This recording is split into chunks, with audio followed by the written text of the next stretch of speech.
पाकिस्तान से एक और आतंकवादी के मारे जाने की खबर आ रही है। कराची में कल पाकिस्तान ने के एक अज्ञात हमलावर ने जैश ए मोहम्मद के आतंकी मौलाना रहीमुल्लाह तारिक की गोली मारकर हत्या कर दी। से औरंगी टाउन में फायरिंग का वाकया पेश आया है। फायरिंग से मौलाना रहीमुल्लाह तारिक जान बहक हो गए हैं। आपको खबर दे रहे हैं कराची से अफसोसनाक खबर। औरंगी टाउन गर्दी के वाकयात जारी हैं। आज भी दहशत गर्दी का वाकया हुआ। हमारे साथ मिलके ये जो एक्सट्रीमिस्ट आइडियोलॉजिकल ग्रुप है इनके अगेंस्ट खड़े हों और इनको स्क्वीज करें। हमारे अनमोल रतन एक एक करके कोई अननोन गनमैन आके मारता जा रहा है। कई हमने आपको पहले भी जो है अपने शोज में बताए थे। पहले 2 शोज तो मैंने सिर्फ इसी पे बनाए थे, अनमोल रतन 1, अनमोल रतन 2 और अब ये बनेगा अनमोल रतन 3। जी हाँ, खैर अब हम गुस्सा कर रहे हैं ना, अब हम कह रहे हैं सब निकल जाओ, बॉर्डर ट्रेड बंद हो जाएगी और अब हम जो है टफ स्टांस लेंगे। तो हमारे जो कीमती हीरे, कीमती हमारे जो हमने पाला पोसा, सिखाया, पढ़ाया, खिलाया, पिलाया, उसके बाद धमकियां देने के लिए कहा कि जी भारत को ये सुना दो वो सुना दो, या किसी और कंट्री को डराने धमकाने के लिए जो हमने रखे थे जी, वो एक एक करके न जाने कौन जालिम जो है वो मारता जा रहा है। और मुझे समझ नहीं आ रही कि ये एक एक करके सबके सब अगर इसी तरीके से टपकते रहे तो फिर आगे काम धंधा चलेगा कैसा उन लोगों का जिन्होंने इनको बनाया। जब हमारे इनोसेंट लोग शहीद होते हैं, जब हमारे यूनिफॉर्म में लोग शहीद होते हैं, जब हमारे पोस्टों पे अटैक होते हैं, जब हमारी मसाजिद पे अटैक होते हैं, पॉलिटिकल रैलीज पे अटैक होते हैं, हाफिज अब्दुल्ला साहब पे, फिर मस्तूम में, so and so on, Peshawar police lines में, तो जाहिर है वो हमारे लिए एक वरीसम बात। और ये तमाम का तमाम जो है ओरिजिनेट करता है। जय हिंद दोस्तों सुबह सुबह खुशखबरी देने के लिए मैं तैयार हूं और आप लोग सुनने के लिए तैयार रहे।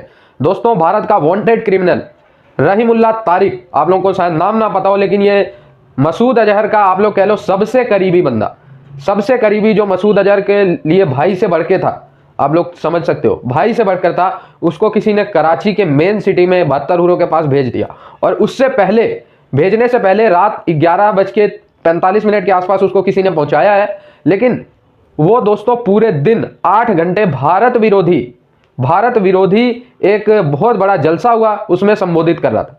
भारत को गालियां देना, भारत के खिलाफ इस्लाम जिहाद की बात करना, भारत के खिलाफ नौजवान युवाओं को बरगला के उनको आतंकवादी गतिविधियों में शामिल करना, ये सब इसका काम था। नाम था रहीमुल्लाह ऐसे कुछ करके तारिक। और दोस्तों, इसको 12 बजे ही किसी ने पहुंचा दिया 72 हुरों के पास।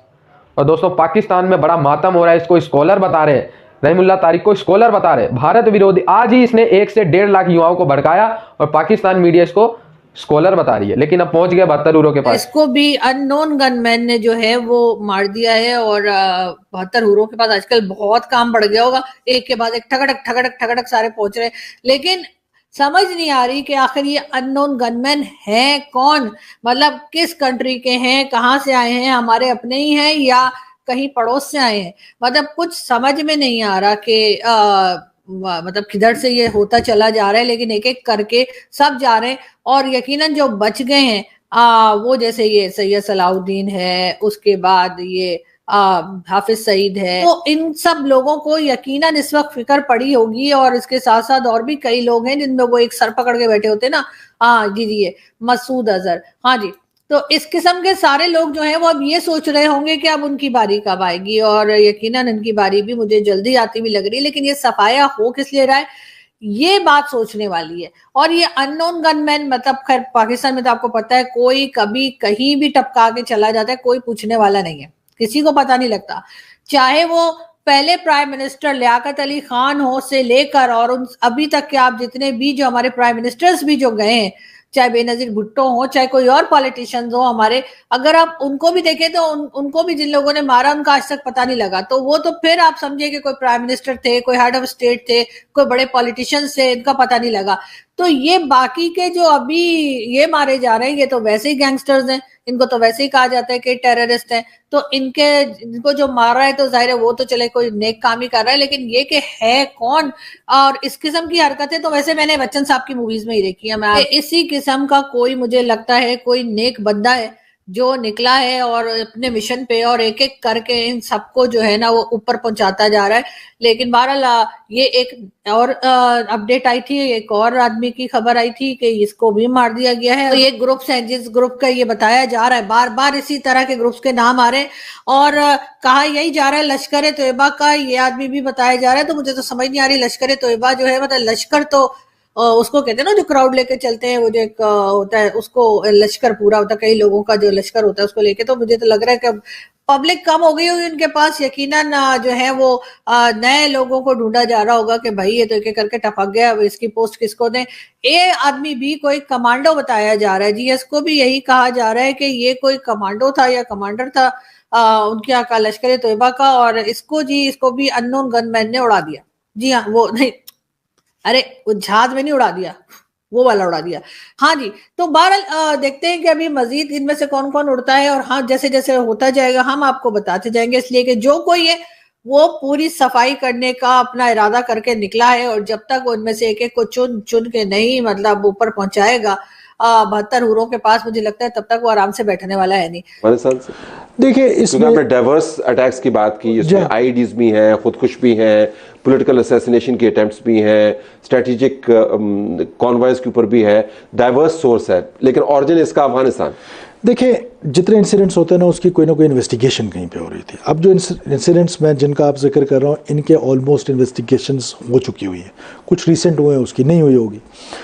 जितनी की इन्वेस्टिगेशंस हुई हैं तो ज़्यादातर जो है वो लिंक्स वो कहीं ना कहीं अफ़गानिस्तान के साथ मिलते हैं, क्योंकि टीटीपी वहाँ पर बेस्ड है, वहाँ पर रह रही है, उनकी जो जेलों से वो बाहर निकले थे, तो वो हमारा एक कंसर्न है अफ़गानिस्तान के साथ। फिर दूसरा ये कि उन्होंने एक फतवा दिया था उनके अमीर ने कि पाकिस्तान में जहादी फसाद है, उस फतवे पे अमल नहीं हो रहा। That is alarming for me too. आज अफगानों को मसला दे रहे हैं, कल आपको देंगे, तो ये ना करें। हमने वो अफसाना दुनिया को सुनाया, खैर वो जो भी था, 20 साल 22 साल यहाँ पे रहने के बाद वो लोग चले गए, और अब जब वही चीजें आपके बैकयार्ड में आ रही हैं तो अब आप उस अफसाने से नजरें चुराना चाहते हैं लेकिन चुरा नहीं पा रहे।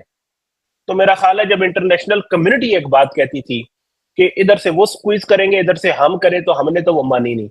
अब जब इंटरनेशनल कम्युनिटी चली गई है और they have moved on to other things, और हम एक जियोपॉलिटिकल इररेलेवेंस के अंदर आ गए हैं, तो अब हम इनसे लड़ने पे खड़े हो गए हैं।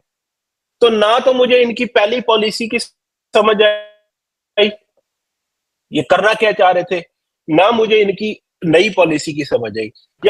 तो दोस्तों पाकिस्तान की ये यार आज से नहीं, जब से पाकिस्तान बना है ना तब से इनके अंदर यही सोच है कि पाकिस्तान में जो हो रहा है उसमें पाकिस्तान की गलती नहीं है। हम आतंकवाद बनाए, हमने जिहादियों को पनपाया, हमने इस्लाम के नाम पे लोगों को रेडिकलाइज किया, इसमें पाकिस्तान की गलती नहीं है। इसमें क्या किसकी गलती है? रा की गलती है, भारत की गलती है, अमेरिका की गलती है, दूसरों देशों की सारी गलती है, लेकिन पाकिस्तान की कोई गलती नहीं है।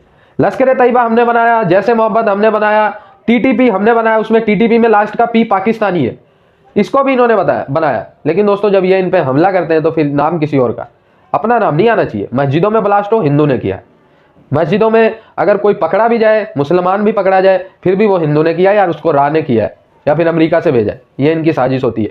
अब जो नया इनका वाकया सामने आया है, अब रा वाकई कोई सबूत तो ये खोज नहीं पा रहे, तो कह रहे भाई अफगान की साजिश है, अफगानी हमसे जलते हैं, अफगानिस्तान को भारत जो है पैसे देता है, फिर अफगानिस्तान इधर घूम के हमारे ऊपर हमले कर रहा है। ये अब इनकी नई जो चालबाजियां आजकल आप लोग देख रहे हो, इसीलिए कह रहे हैं कि हम अफगानिस्तानियों को यहाँ से वापस निकाल लें, और क्योंकि अफगानिस्तानियों को भारत बहुत ज़्यादा पैसे दे देता है, उनका बहुत ज़्यादा साथ दे देता है, billions of millions of dollar दे देता है, और फिर वही आके हमारे घर में मारते हैं। यार क्या छोटी सोच है यार। भाई तुम्हारे इधर ये अटैक्स अभी शुरुआत हुए हैं, अभी ये शुरुआत हुए। जितना लाखों की संख्या में तुमने जिहाद पाला है ना अपने घर में, वो कहीं और नहीं जा पाएंगे। आप सोचो कि उसे भारत में भेज दो बॉर्डर के रास्ते, तो वो मुश्किल नहीं नामुमकिन है। तो फिर वो सब कहाँ जाएंगे? इतने सारे सांप तुमने अपने बैकयार्ड में पाल लिए हैं, और सांप का तो आप लोगों को पता है उनकी प्रवृत्ति होती है काटना, तो चाहे आम इंसान हो, चाहे जानवर को काटे, चाहे जिसको काटे। तो अब जो सांप तुमने पाले वो बिना काटे रह नहीं पाएंगे, और ये तो शुरुआत है। आने वाले 2-4 सालों में आप लोगों को सीरिया, लीबिया, इन जैसे हालात मिलेंगे पाकिस्तान के। आई होप ये वीडियो आप लोग को अच्छा लगा, जुड़े रहे ऐसी वीडियोस के लिए। तब तक के लिए